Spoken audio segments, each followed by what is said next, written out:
Good evening, ladies and gentlemen. This is your friendly neighbourhood weeb, Theta Eisenberg, and tonight I'm reviewing episode 18 of Dr. Stone Wars. So basically, this was a really fantastic episode. They introduced a new guy called Hyuga.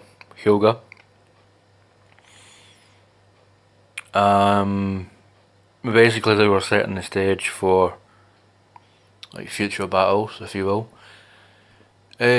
What I did like about Hyuga though was the fact that he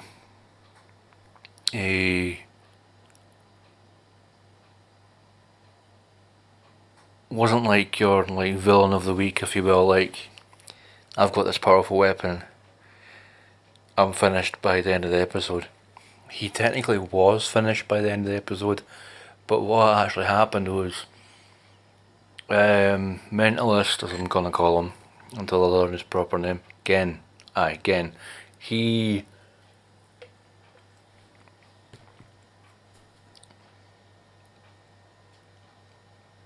went back and forth like a door opening, basically. Because I knew for a fact that he was lying to the wait a second. He was lying to these guys. These guys were the primitives that were obviously from the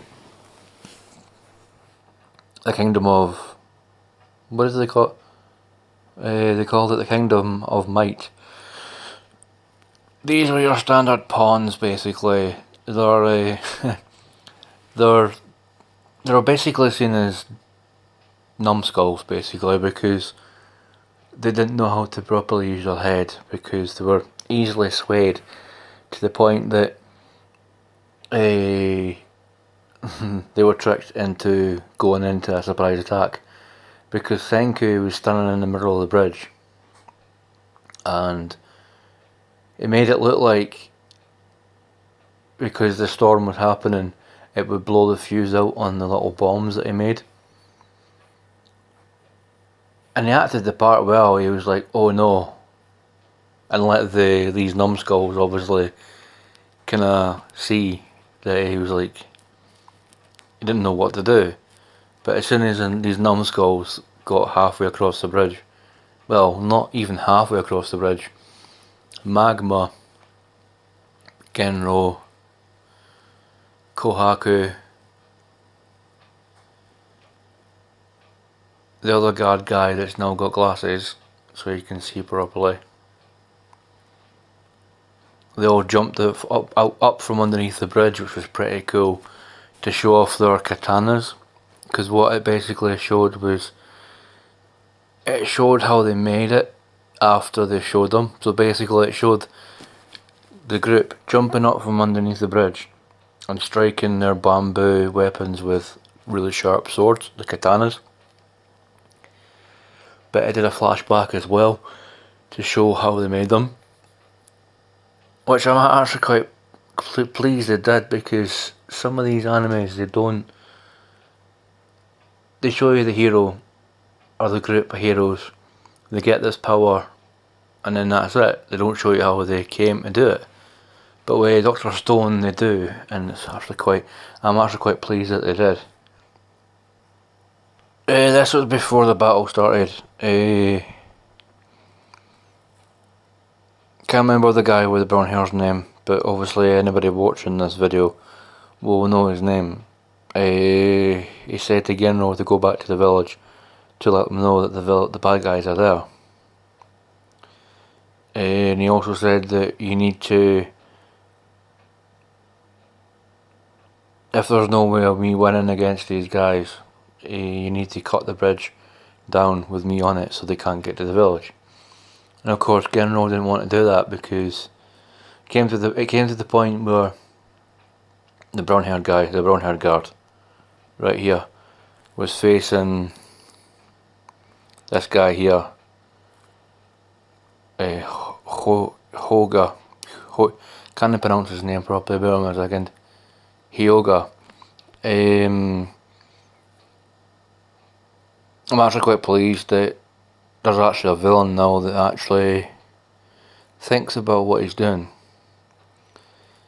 and can adapt to anything the good guys throw at him. So basically, here's a better picture of him. Does he remind you of anyone, ladies and gentlemen?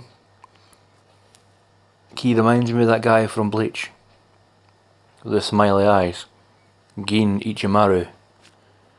So I think that's what they were going for here when they obviously drew him. But yeah, this right here that I'm showing you right now is going to be my thumbnail because it looks so fantastic with the moon in the corner there to the right of his head. I think that's to the right of his head, I'm not sure. Shining down on him to make his hair look green, but it's not, it's actually white. I guess that we'll find out what his mouth looks like, or the rest of his face when he takes that mask off. So I don't actually have any more screenshots from the episode. Oh, actually I do. When they finally showed Suka again after all this time, he looks like a JoJo villain here, because in my eyes what he looks like here is your stereotypical bad guy that he's basically so confident that he doesn't need to do anything at the minute, because obviously he's waiting until like later on in later episodes so he can actually face Senku alone, which is probably going to happen because we actually see it in the title sequence. He reminds me of when he's sitting here like this in this shot. He reminds me of Dio Brando from Stardust Crusaders, JoJo's Bizarre Adventure. Also, he seems to be doing the same stance as Ganondorf did in Ocarina of Time. The whole fist to the face at the bottom there. As you can see, he's got his fist right there to his left cheek, or that might be his right cheek, depending on the way he's sitting.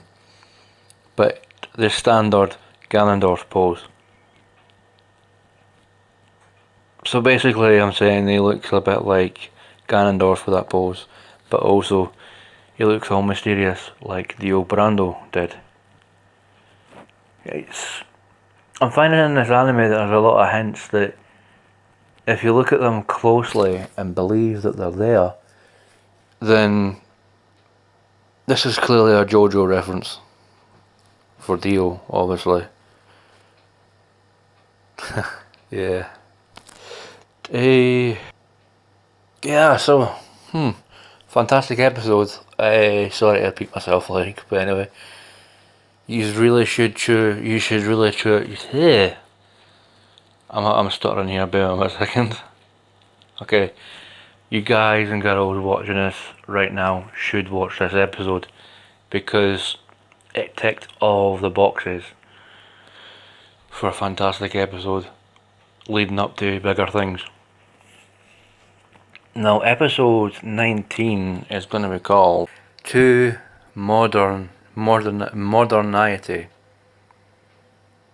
So, normal links are going to be put into the description box down below for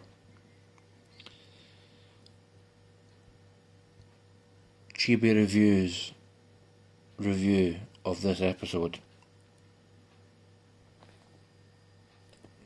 Mainly because the timing on me releasing my review is a little bit late and he had enough time to put his out first. So yeah, hopefully you send them a like from me and let him know that I sent you from my review video to his review video, just so that he knows that I'm actually helping him out. But anyway, see you next time. Good night and God